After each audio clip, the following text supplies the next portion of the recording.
Honey, I'm home. Oh, I forgot I'm not married. Hey,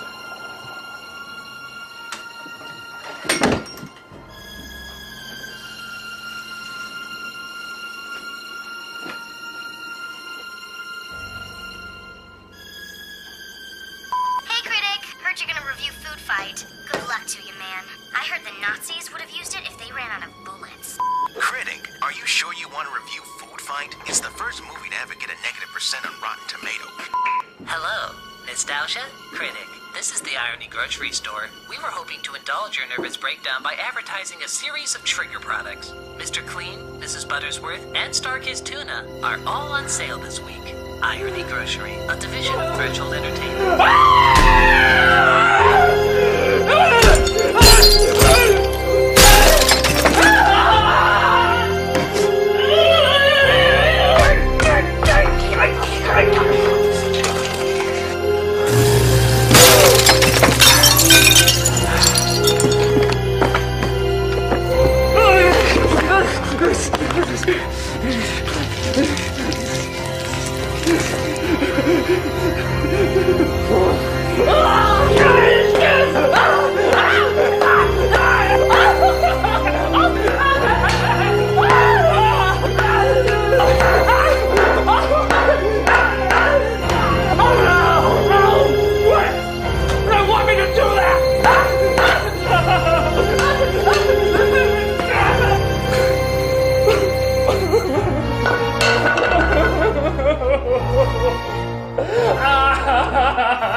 What the hell is Foodfight? Why does everybody want me to review it? Well, according to our research, Foodfight is one of the worst, if not the worst, animated film of all time. Worst? Like, worst? It only came out last year, but it seems to be growing an underground following at a surprisingly rapid rate. If our data serves correctly, this flop could be as popular as The Room and Birdemic combined. It could easily be the next big thing. Only a few online critics have reviewed it so far, which means its potential can still be milked like a lactating Clarabelle cow. Wait a minute. So you're saying that if I jump aboard the bandwagon before it even becomes a bandwagon, I could be one of the frontrunners of the bandwagon? Potentially. Well, if you'll excuse me, I'm gonna be at the center of one of the most popular bad anime films of all time. I wouldn't be too hopeful, Critic. Here's a video of the last person who tried to review this movie.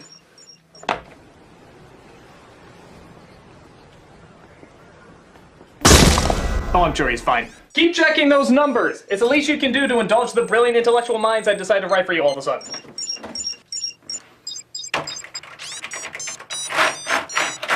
Well, it's a little hard to talk about this piece of shit without addressing its background. The film was supposed to be sort of the Wreck-It Ralph of food icons, combining copyrighted characters often seen in grocery aisles. It was also supposed to come out in 2002, but due to production problems, copyright issues, and even somebody stealing the footage. Really? Somebody wanted to steal this? The film was tinkered, altered, and pushed back to 10 years later.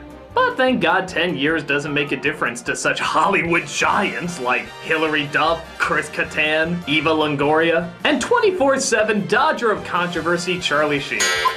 I'm sure all these people will be just as big in 2012 as they were in 2002.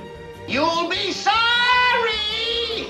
There's even reports that apparently $65 million went into making this stinker. $65 million? Well, maybe it'll be like Waterworld, where at the very least the size and scale of the production can be impressive. So, let's find out by taking a look at Foodfight. Good night, Mr. Leonard. Don't work too late now. Just closing up. Nothing much happens around here after dark. $65 million, folks. Clearly the money is on the screen. By God, look at this. How could that amount of money go into something that's so shitty looking? What? Was somebody actually deranged enough to team up Uwe Boll and Tommy Wiseau as this film's budget accountants? The money laundering from this must be a loophole black hole. So we see a store closing down for the night called Marketopolis Market. Redundant, much redundant? When the real world opens up inside. I'm not exactly sure how this works, if the store actually transforms at night or if Marketopolis is a state of being. But this world exists and can only be described as what your nightmares would look like if they never rendered properly. I am so excited to... Uh-oh. And at the foreground of this world is Charlie Sheen's character, Dex Dog Detective. Hey, hairless hamsters. Want some of this?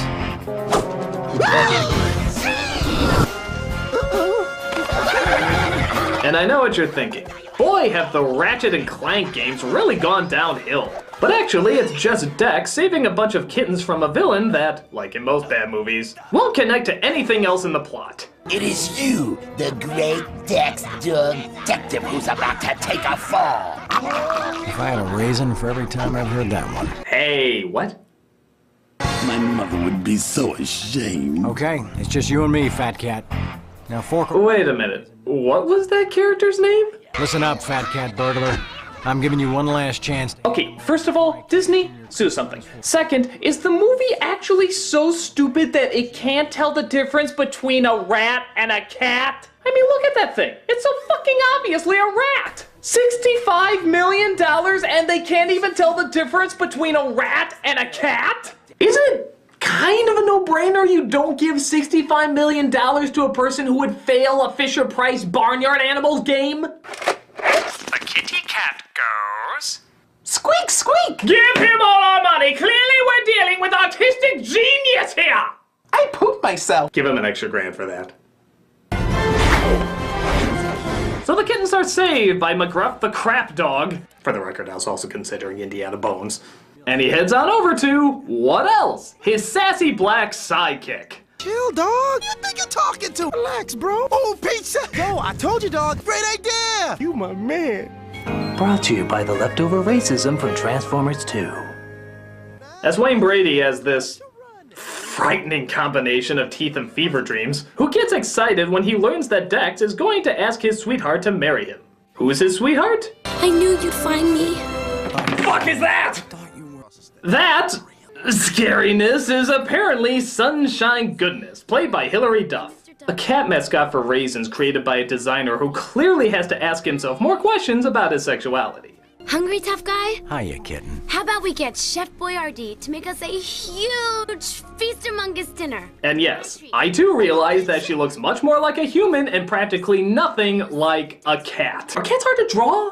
Did a cat snub you at a party so you refused to portray them on any form of film? The idea of them getting married gets Daredevil Dan so touched that he cries pellets. I don't know. But Sunshine has to head out before Dex can pop the question. Don't worry. It'll just be a minute. Save my ice cream. I'll be right back, okay?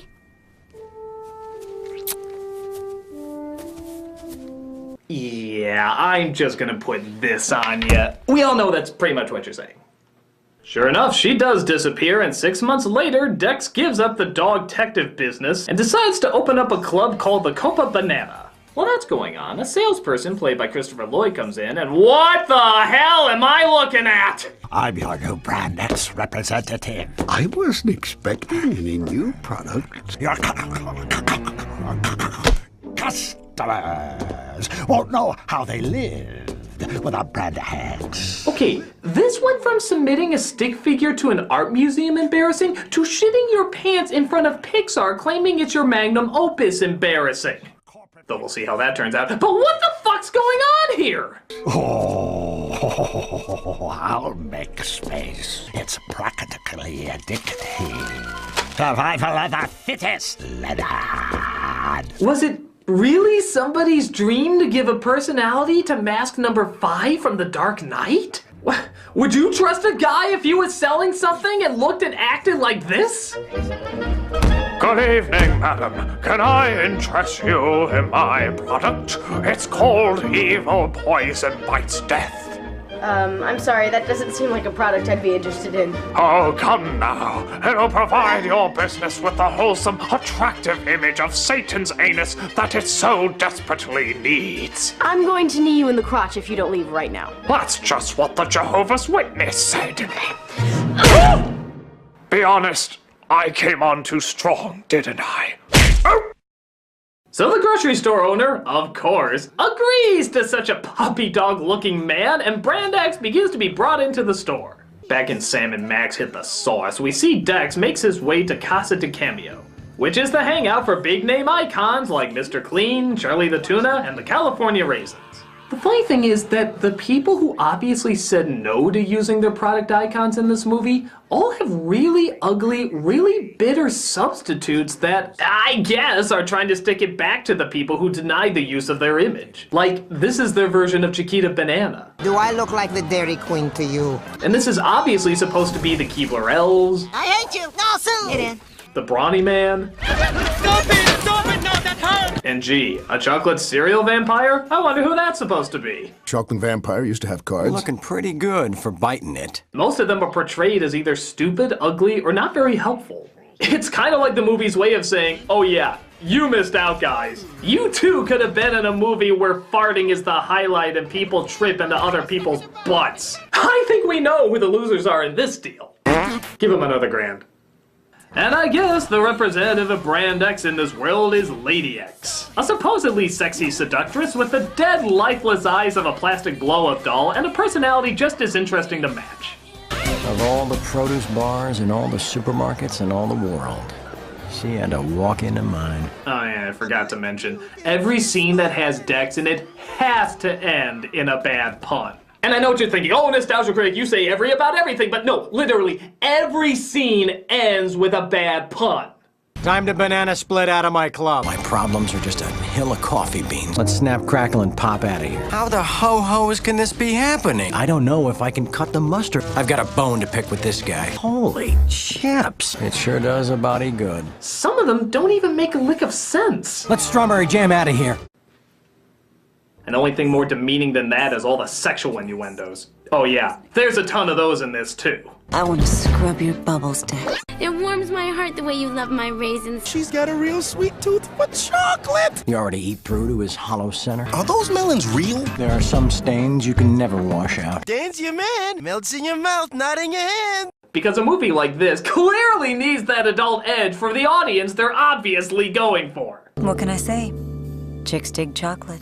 Like there's some grown-up somewhere watching this movie with their kids saying, well I was gonna turn this off and not expose my child to such a piece of shit, but then it acknowledged I'm a pervert in a way that my kid won't understand. This movie gets me. The innuendos are so many and so strange, you have to wonder if the director had some sort of other sexual agenda on his mind. Crying over spilt milk. This is a fetish film. Between the innuendos, the cat lady, and the fact that every outfit this woman wears, even a dominatrix would say is too silly, fetish film. And by the way, plaid gloves? Really? The design is so weird that creates the illusion that her hands are on backwards. On top of that, it looks like her arm is melting in Al Borland's shirt. Is this actually a popular thing and I just never noticed? You've been through the wash plenty. I can see it in your eyes. So Dex starts to notice something along with stereotype number 20 here. Are you saying what I think shoes is saying? Hey, what's yous Italians getting upset about, sis? That being that Lady X is starting to rub out the other characters. Oh, you have to help me, Dex, before I go bald! Not that bald isn't beautiful! I don't get involved. Really? Mr. Clean showed up just for that one joke? He wasn't even around in the rest of the scene, and suddenly he appears when they said the word bald, and now he's just stuck there. Look at him! He's just standing around like, is there anything else you wanted me to do? Was I really just a pawn in your lame-ass little punchline? I have a PhD in physics. Perhaps I could educate the young children watching about fluid or solid mechanics, or I'll just look over here. Yeah, I'm sure I'll show up when you make another boob joke. Shouldn't take long. So Dex decides it's time to go get some answers from the street. Everybody seems to be searching for... Oh my god, his dick's talking. His dick's talking. That's it. Game over, man. Game over. Perhaps a reward for the reckless rodent? Tell me you wouldn't be shocked if they went that direction. But this dish is extra spicy. Yeah, something else you'll notice is the motion capture arm acting. I guess because the expressions in this movie are non-existent. All the acting comes through how much the characters awkwardly wave their arms. It's like watching C-3PO have a seizure, but even he somehow would have more expression on his face than these guys. Not that bald isn't beautiful. R2-D2, where are you? So Dex and Dan go to get some answers from, you won't believe this, another scary demon of hell. Man, Dex, why not? God! Why not Dr. Pepper, Dr.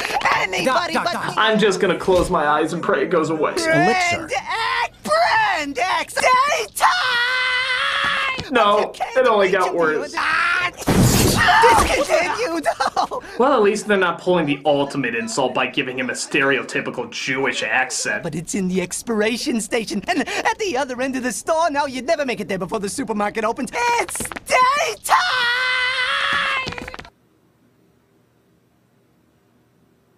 Are there any other groups you like to insult? I mean, the human race is so vast and full of variety, I'm sure you can find the black face of every single person on the planet. In fact, why even focus on a group? Why not just show us ugliness in any shape or form? You're good at that. Don't even give a reason. Just use it in this scene where they now physically exist in the store, again adding no continuity to how the fuck this world works. And just throw in whatever terrible, ungodly thing comes out of your head. Oh, Larry, I am not...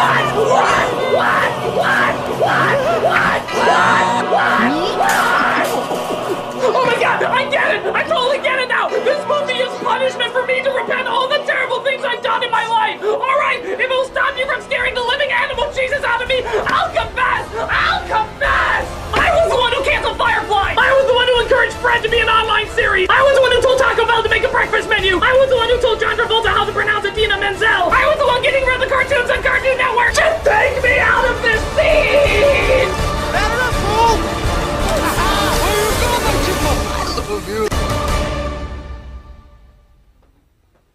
I think we need a break.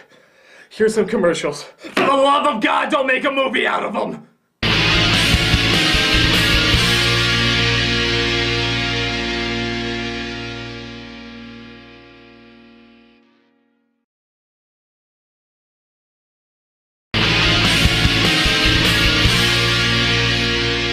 So they come across a mascot who's a chocolate vampire for a chocolate cereal. Clearly, this is supposed to be Captain Crunch. I am the undead. All right? The undead. No, you're not dead, but you're not exactly living either. It's sort of like being in summer school. Oh, come on, that's funny. Now that's funny. Let's not lose our senses of humor. You have to have one before you can lose it. So they decide to get all the brands together to stop the evil Lady X and her Brand X army. But not before her head of the guards tries to shut down the Cocoa Banana.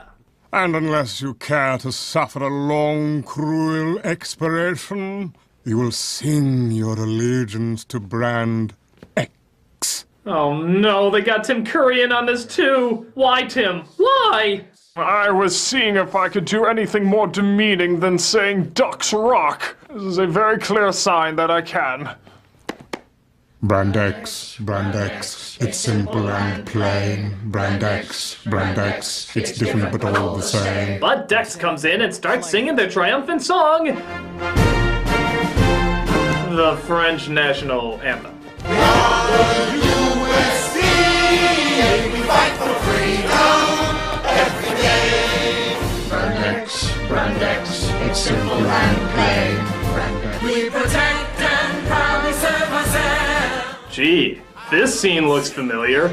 In a way that, unless you saw the original movie, this would make absolutely no sense whatsoever. And it's extremely unlikely any little kid would have seen this movie, so this probably makes absolutely no sense whatsoever. If you haven't guessed it yet, they're clearly paying homage to Barbed Wire. Look, I know it's Pamela Anderson's greatest performance, but it's unlikely most children have viewed its genius. Throughout all the land, we proudly serve ourselves.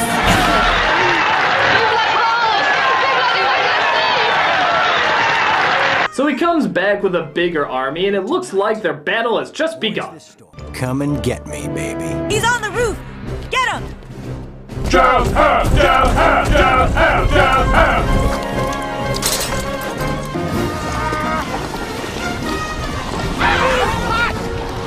Wow. Absolutely outstanding detail. Surely they must have asked Pixar to do this breathtaking work of genius. Actually, they did, and after reading the script, not only did they send this terrible animation as a joke, but they also attached a handwritten note saying, "Go fuck yourselves," signed by John Lasseter. But the director was so lazy, he used the clip anyway.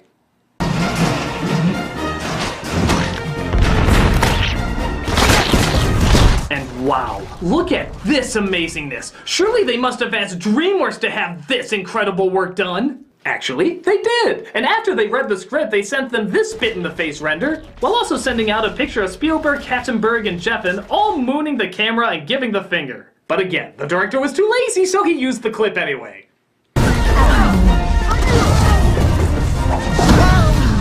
Wow.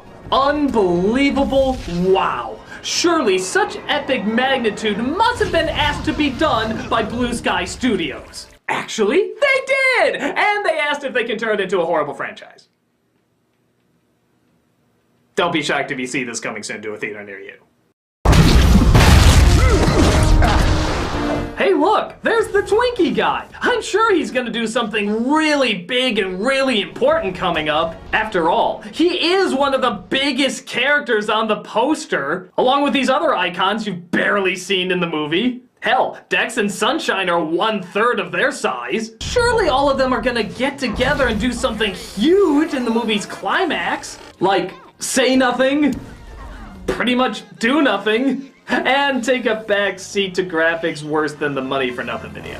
And, okay, a lot of you might be shouting, that's phenomenal false advertising in a film that is absolutely nothing but advertising. But this is incredibly common of even good films. Heck, I once saw a Star Wars poster where the main focus was the mouse droid. And we all know what a gigantic part he played, right? The movie would have been nothing without him. Run while you can, Dex Dogtective. For soon I'll have you sitting up and begging for mercy. Exobites, fly! Launch out of my badge! There's enough fetish fuel in this movie for everybody!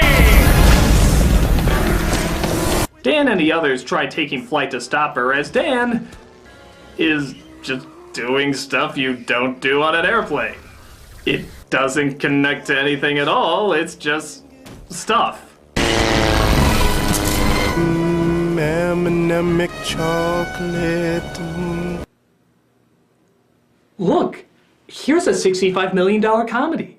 Perhaps you'd like to do something funny with it. So Dex makes it to Lady X's headquarters and discovers, big fucking shock, that she was behind Sunshine's disappearance the whole time. I'll just leave you to it.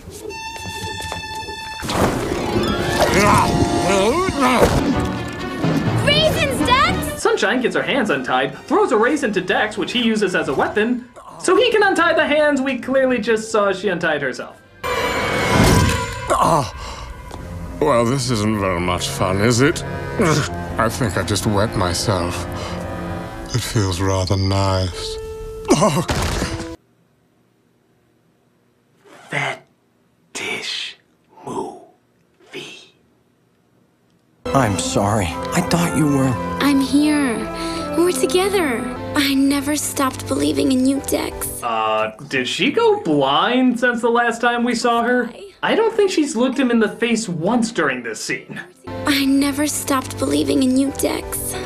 It is Dex, right? Unless Scooby-Doo took steroids and somehow fought his speech impediment.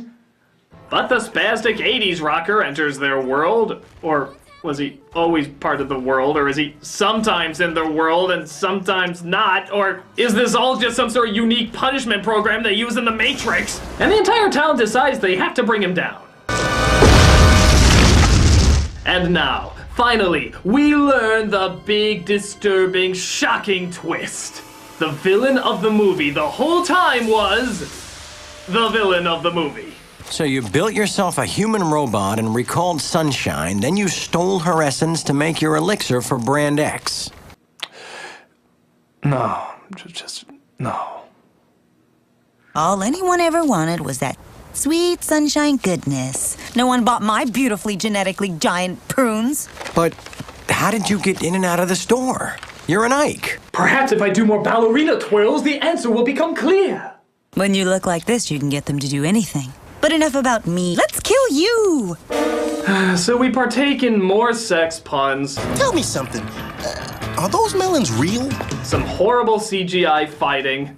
You're not so tough now. Look out, you almost convinced me of the illusion of animation. And we quite literally have a cat fight between the two attractive women of the film. The bimbo's mine. Get ready, lady, because I'm gonna kick you where the sun don't shine.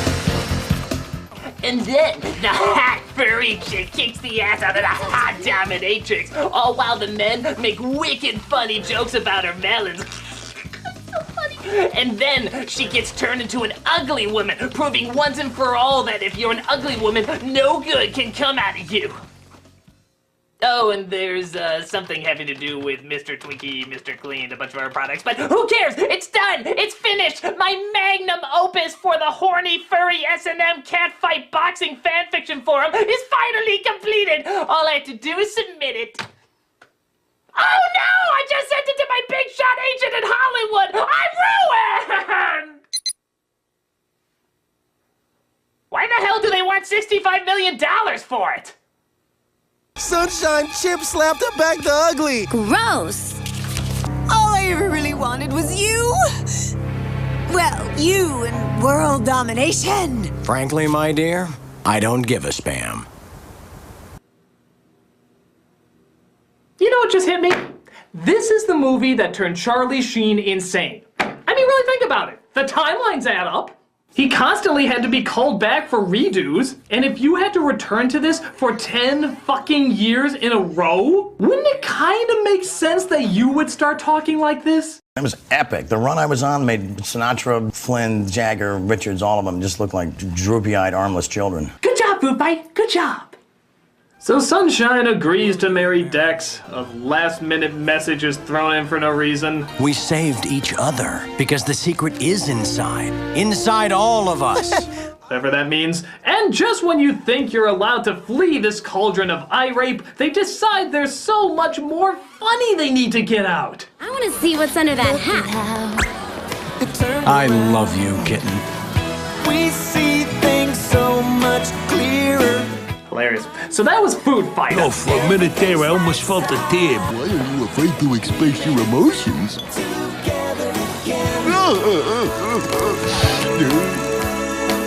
Charming. So that was Foodfight. I'm warm! No, wait. Yeah, no, I'm still a little cold. Here on the bright side. Nicely done. So that was Foodfight. You really cut the cheese on that, Lieutenant Buck? Shut up! Shut up! Every second you speak is killing something I used to love inside of me. Will you please just shut up? God! This is awful! That's awful! I'd much rather read the credits like I'm reading a memoriam of poor people who dedicated their lives to this horribleness! All adding up to shit! $65 million of shit! And you know what? The price of the movie doesn't matter. Okay, yeah, it does. A lot. But the point I'm trying to make is, whether it was made for $65 million or just $65, there is nothing to be proud of in this movie. Everybody should be ashamed for even acknowledging it exists. I feel like Beelzebub's ballsack just for drawing attention to it. The animation is the worst. They never look alive. The jokes are the worst. They never once get a laugh. The characters are the worst. They're all just stereotypes of stereotypes. The plot is the worst. It's a joke. Literally, it's all written as a joke, but one with no good setup or punchline. It is one of the worst pieces of commercialized dog shit I have ever seen in my entire life. And given the roundup of movies I've done over the years, that's saying a lot. In fact, I don't think Human Hands could have made it. I think something much more horrendous and disrespectful had to pull its energy together and make something so awful. I just figured it out. The horrible CG animation, the awful stereotypes, the tremendously unfunny humor, the fact that everything in this movie is despicably awkward and unnatural. My God! I know who directed this film! Also need way more fart jokes. Lots of more fart jokes. This is gonna be a glider for the Food Fighter tour. From hell's motherfucking heart, I stab at thee! Wait a minute.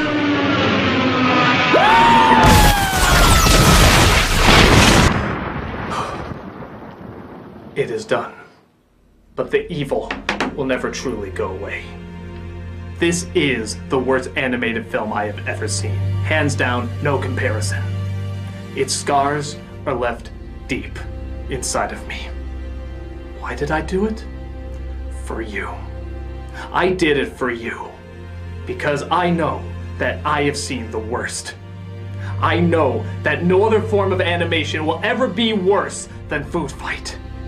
And because of that, I know for a fact that this film will forever, in the history books, always be seen as passé! Yep, since you started the review, the movie's popularity has already died out. But that was a fucking half hour ago! Well, that's practically 5 years in internet time. Yes, people knew it was going to be the next popular thing to mock. So they decided not to mock it at all.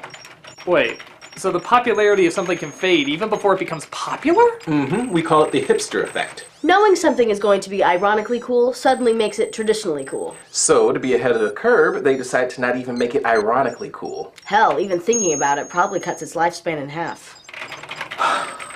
So you're telling me that sitting through all this misery, the worst animated film of all time was? A complete waste of time.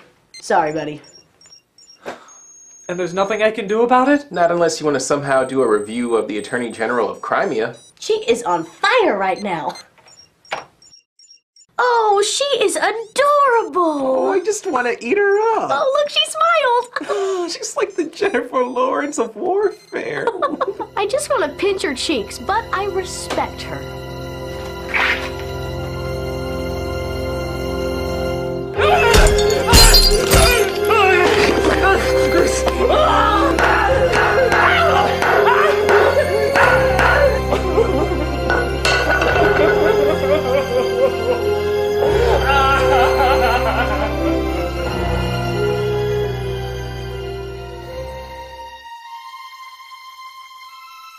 To all those critics foolish enough to think that they can review Foodfight, I won't lie to you about your chances. You have my sympathies. It will not leave you the same way it found you. Its scars run deep. If there is anyone out there damn insane enough to try and take on this film, all I have to say is, be strong, be brave, beware.